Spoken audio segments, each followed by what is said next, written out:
청소부터 시켜. 주의 길 갈 사람들은 거기서부터 해보는 거예요. 요즘같이 무슨 그렇게 수세식이면 얼마나 간단한 이야기겠습니까? 그래서 화장실 청소하고 교회 청소하고 교회에서 잠도 자게 하고 종도 쳐보게 하고 해서 저 밑에서부터 올라오는 거예요. 그래야 됩니다. 요즘 주의종들은 그렇게 안 하니까 문제인 거예요. 그래서 젊어서 너무나 이렇게 하게 되면 나중에 그거 다 토해내야 됩니다. 오늘은 말씀이 누가복음 12장이에요. 젊어서 편안한 게 그게 좋은 게 아니에요. 누가복음 12장입니다. 15절에서 21절입니다. 그들에게 이르시되 삼가 모든 탐심을 물리치라. 사람의 생명이 그 소유에 넉넉한 데 있지 아니하니라 하시고 또 비유로 그들에게 말하여 이르시되 한 부자가 그 밭에 소출이 풍성함에 심중에 생각하여 이르되 내가 곡식 쌓아둘 곳이 없으니 어찌할까 하고 또 이르되 내가 이렇게 하리라. 내 곡간을 헐고 더 크게 짓고 내 모든 곡식과 물건을 거기 쌓아두리라. 또 내가 내 영혼에게 이르되 영혼아 여러 해 쓸 물건을 많이 쌓아두었으니 평안히 쉬고 먹고 마시고 즐거워하자 하리라 하되 하나님은 이르시되 어리석은 자여 오늘 밤에 내 영혼을 도로 찾으리니 그러면 내 준비한 것이 누구의 것이 되겠느냐 하셨으니 자기를 위하여 재물을 쌓아놓고 하나님께 대하여 부여하지 못한 자가 이와 같으니라. 오늘 제목은요, 하나님께 대하여 부여한 자입니다. 하나님이 우리 모두를요, 하나님의 형상으로 지으심은, 하나님으로 형상으로 지었다는 이야기는 우리 속에 하나님하고 똑같은 모습이 있다는 거예요. 그 이야기는 무슨 말이냐? 엄마 닮았네 하는 것처럼요, 하나님의 공급하심과 하나님의 다루심으로 살아가기를 원하지만 보이는 것에 매여서 살아가는 것만큼은 주님에게 자꾸 떨어져 살고 싶어 합니다. 보이는 것에 매여 살게 되면은요, 주님에게 자꾸 떨어져 살고 싶어 마음대로 살기를 그리도 원하는 거예요. 사람들이 모르는 게 한 가지 있습니다. 모든 것들은요, 하나님의 손 안에 있어요. 하나님의 손 안에 있습니다. 나 자신으로는 아무것도 할 수 없다는 고백이 되어지는 것만큼 하나님의 다루심으로 살기를 원하게 되어지는 자로 살아갑니다. 이번에 아들을 놓고 남편을 놓고 직장을 놓고 기도할 때도 이렇게 기도하시면 안 됩니다. 비나이다 비나이다 하나님이시여 우리 아들 우리 남편 꼭 좀 직장이 되게 해주세요. 그렇게 기도하면 큰일 납니다. 하나님, 이 아들을 살아있는 동안 주님께로 돌아오게 해주세요. 그래서 어머니가 믿는 하나님, 자부가 믿는 하나님, 그 하나님이 살아계신 하나님임을 볼 수 있도록 주님 긍휼하심을 베풀어 주시옵소서. 하나님 용서해 주시기를 기도합니다. 대신 중보회개 기도합니다. 너무나 성격이 까칠하고 이기적이고 고집스럽고 편협적인 이 아들을 용서해 주시옵소서. 이렇게 안 사는 사람이 누가 있습니까? 우리가 다 지금 그 카테고리에 있는 사람들입니다. 그저 지 생각만 맞다고 고집을 피우고 아집을 피우고 생떼를 부리고 고마워할 줄 모르는 이 아들을 용서하여 주시옵소서. 바로 접니다. 저 때문에 그렇게 됐습니다 하고 눈물을 펑펑 흘리면서 우세요. 하나님은 그걸 원하시지. 옛날에 우리는 그랬죠. 비나이다 비나이다는 안 했지만 이번에도 보니까 하나님이 권 목사님한테 그러더라고요. 내가 권 목사를 좋아하는 이유는 아버지가 하는 말을 그대로 믿고 이랬다고만 보니까 막 기도가 뚫려지지 않는데 그 영을 잡느라고 이제 축기하느라고 토하고 이제 별 난리를 치니까 이 기도가 이제 상달이 됐을 거 아니겠습니까? 그리고 나서 자기 입에서 감사가 나오니까 자기 혼자는 감사가 나온다는 것은 하나님께서 응답하셨구나.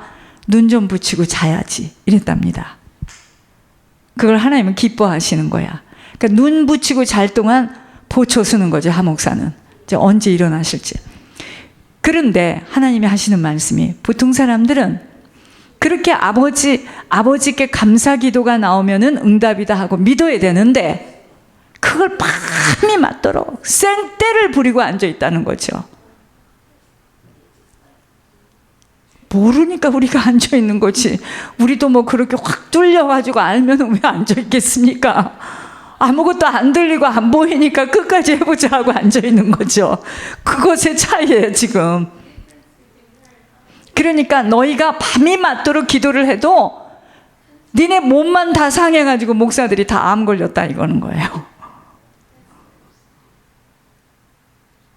진짜 정작 나하고는 금식을 금식 가듯이 밥 먹듯이 했으니 위가 안 나빠질 수가 없어. 여러분, 모든 것은 하나님 손에 있어요. 나로서는 안 됩니다. 하나님 살려주세요. 이 아들, 이 불쌍한 아들, 하나님이 살아계심을 보고 주님 앞에 나올 수 있도록 아버지 불쌍히 여겨 주시옵소서, 용서해 주시옵소서 하고 급하면 엉덩이를 하늘에다 대고 머리를 땅에다 박고 우세요. 그냥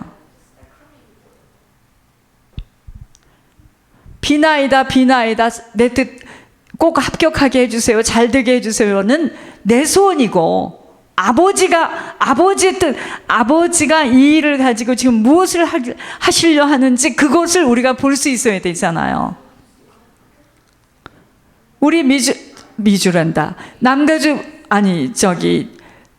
사랑의 베들교회 성도들은요, 다른 기도할 게 없답니다. 하늘의 명령이에요, 지금. 권 목사님 기도만 하면 된답니다. 권 목사님 기도만 하면 그것이 그 나라와 그 의를 구하는 거기 때문에 나머지는 다 해결된답니다. 제가 어떻게 들었는데 말을 내 마음대로 하겠습니까? 그대로 해야죠. 저도 이제는 작은 거라도 워낙 순종을 못하는 다른 기도는 할 게 없답니다. 우리가 기도를 했기 때문에 응답이 떨어지고 기도를 안 했기 때문에 응답이 떨어지는 게 아니야. 자세예요, 자세. 나로 살려면 내 것을 쌓아야 돼.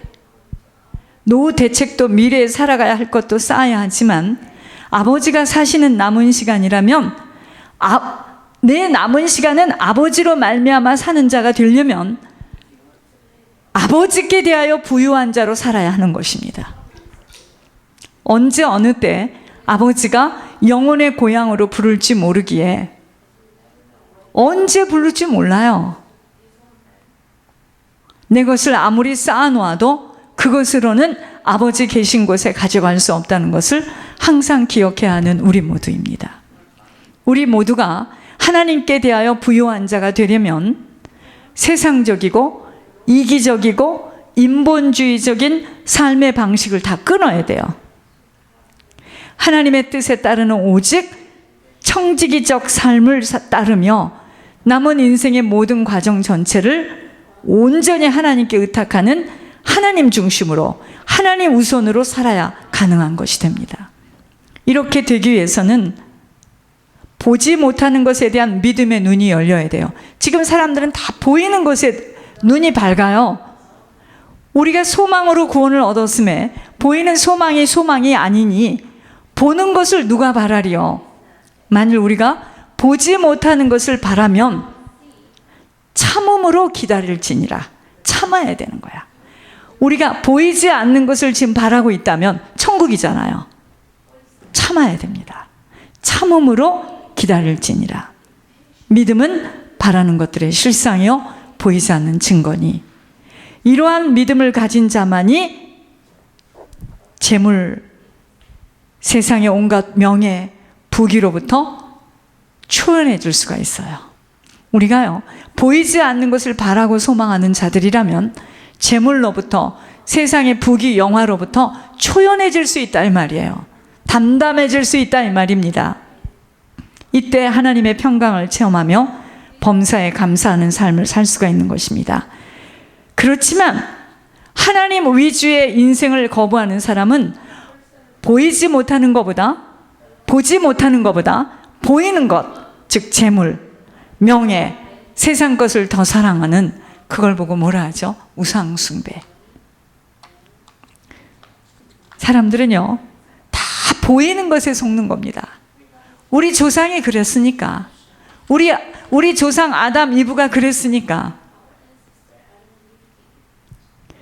그러니까 보이는 것에 다 걸려가지고 그것이 우상숭배예요. 치열한 경쟁 속에서 늘 상대적인 결핍에 쫓겨 저 사람은 가졌는데 나는 없구나. 불안하고 근심하고 좌절하고 절망의 바퀴 속에서 허덕이고 있는 거예요.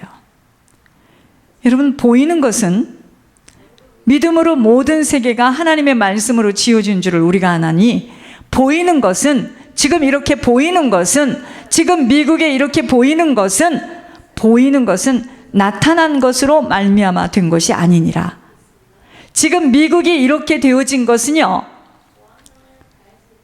세상이 흐르다 보니까 이렇게 된 것이 아닙니다. 이렇게 될 수밖에 없는 원인이 있다는 거예요. 원인. 영적인 배경 속에서 이루어지는 일인데도 보이지 않는 천국, 영생, 하나님을 중요시하기보다는 보이는 것에 집중하기에 하나님 중심적인 인생을 살아가기는 그리도 어려운 거예요.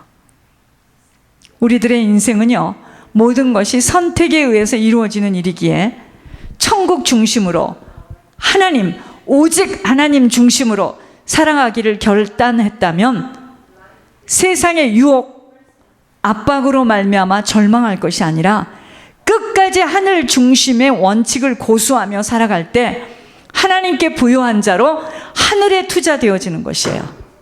하늘에 투자되어져야 됩니다. 재물에 대한 욕심이 하나님 앞에서 얼마나 헛된 것임을 바로 깨달을수록 하나님께 대하여 부요한 자로 살 수 있습니다. 여러분, 내일이라는 시간은 우리 손 안에 있지 않아요. 지금이라도 부르시면 즉시 이 세상은 하직하여야 하는 곳이기에 언제 어느 때 하나님 앞에 불리움을 받더라도 부끄러움이 없도록 현재 우리 각자에게 주어진 삶에 최선을 다하는 자가 지혜로운 자예요. 여러분, 나이가 많고 몸이 아파서 빨리 죽지 않아요. 안 그래요? 그렇지 않습니다. 70살 간 넘은 사람이라도 나와서 장사를 하던 사람이 이번에 가서 보니까 죽었다 하더래요. 몇 달 전에. 여러분, 요즘 70은 젊은 청년입니다. 우리들의 영혼을 살찌우는 것은 물질이 아니에요. 말씀이에요. 하나님의 말씀이기에 물질은 추구하면 추구할수록 영혼은 상대적인 빈곤감을 더 느끼게 돼요. 결국 남는 것은 허무감일 뿐임을 먼저 볼 수 있어야 합니다. 그러나 하나님을 섬기는 자는 주께서 우리들의 사정을 아시고 채워주심으로 일상생활에서 설령 가진 것이 없다 할지라도 마음의 평안을 누릴 수 있다는 것입니다. 이는 현재 겪는 모든 시련과 어려움은 일순간이에요. 여러분, 잠깐입니다. 장래에 누릴 하나님의 영광은 영원한 것이기 때문에. 그럼 여러분들 이제 앞으로 계속해서 점점 좋아질 거거든요. 올해보다 내년에, 내년보다 다음해. 자, 그런데 우리가 누리는 풍요로움은 하나님의 축복으로 말미암은 것임을 깨닫고 하나님께 감사하며 그 모든 것을 하나님의 영광을 위해 나타나는 일에 써야 합니다. 그렇지만 만일 그 재물이, 자기에게 있는 그 재물이 마치 자기의 것인 양 착각하고 그것을 자신의 이기적인 욕구와 쾌락만을 위해 사용한다면 장차 누구처럼 되느냐? 불의한 청지기, 그리고 한무나 맡은 종이 하나님으로부터 받은 형벌과 똑같은 심판을 당하게 돼요. 그래서 저도 하나님이 계속 그 얘기 하십니다. 변치 말라고. 변하면 그건 지옥입니다. 변하고 싶으면 변하는 거야. 그건 지옥길입니다. 그러므로 물질적 부유함을 추구하는 데 집착하다 보면 하나님과는 멀어지게 되는 그것이 인간의 본성적 성향이야. 여러분, 물질을 추구하면은요, 물질을 추구하는 것에 집착하면 반드시 하나님하고는 멀어집니다. 하나님께 대하여 부유한 자로 살지 못할 바에는 부자 되기를 노력하지 않는 것이 낫다는 거예요. 부자가 돈을 지나치게 추구함으로 말미암아 어디에 빠져요? 마귀의 올무와 시험에 빠져요. 그래서 모든 인간관계와 사건을 재물 축적의 수단과 기회로만 삶아요. 그런 사람들은요, 모든 사람 관계도 내가 어떻게 하면 저 사람으로 인하여서 내가 이권을 좀 얻을 수 있을까? 그러니까 사람을 만나고 사람을 관계도 편치 않아. 다 계산이야, 모든 것이요. 그러니까 내가 여기서